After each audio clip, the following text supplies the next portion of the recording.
So circles are something that sounds really easy, but can get hard to keep your horse in a circle.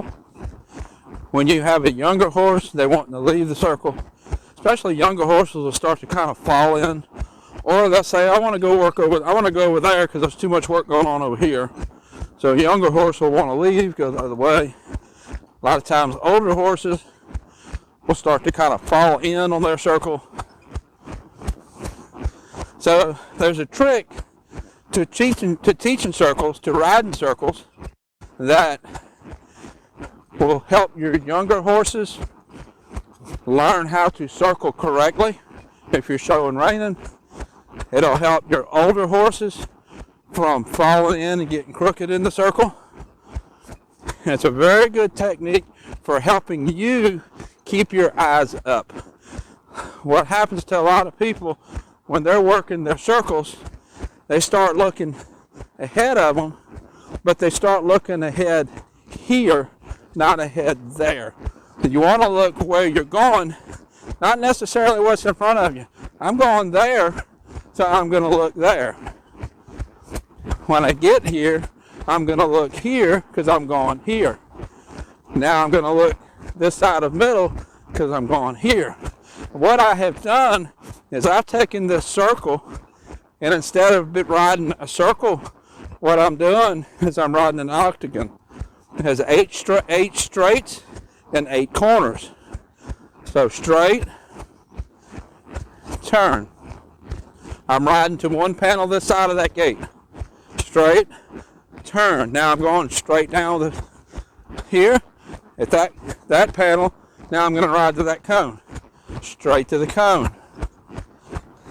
Now I'm going to ride straight to almost to that cone. Now I'm going to turn. I'm headed about 15 feet this side of center. Now I'm going to go straight through the center. What this does, that teaches your horse to keep his shoulders up and go straight. And that helps you keep your eyes up and look for that next marker that you're riding to. That's going to get your horse loping nice circles with longevity. He's not going to start falling in. He's going to wait for you to get those little turns. Now right here, I'm having to put a little bit of reining on him, steer him a little bit more. Later, that's going to be just a matter of just barely moving my wrist to get the steer with a more finished horse. And from a onlooker's standpoint, you probably didn't even realize I was doing that when I first started. It looks like a circle. When you're being judged, showing reining, or just loping a circle or trotting a circle like I'm trotting a circle, you get very nice, correct circles and straight. See right here, when you kind of turn, straighten his body up. That teaches him to keep this shoulder up, not stay in that perpetual turn and start falling in. Now while showing reining, if I go into my small slow, I'm going to do the same thing.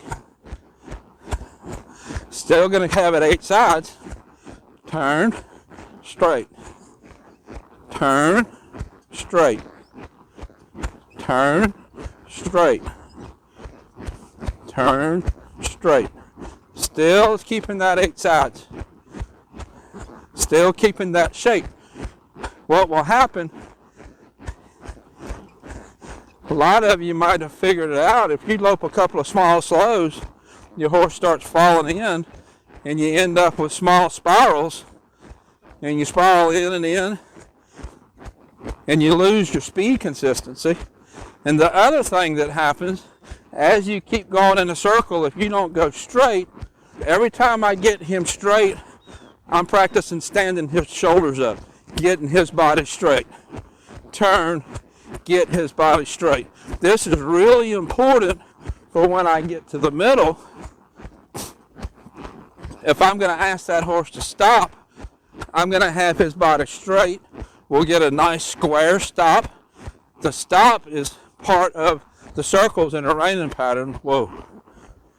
So I get a nice square stop, which helps my score on my circles. When you're riding a pattern and let's say it calls for you to lope 2 big, 1 small, stop. That stop is judged as part of those circles. If you have a poor stop, that's going to reflect on your circle score. So by riding that octagon shape, that's going to get your horse in a better position to have nicer circles and a better position to stop, or that's going to help him get his body straight if you're going to do a lead change and go the other direction. So I always work my circles that way.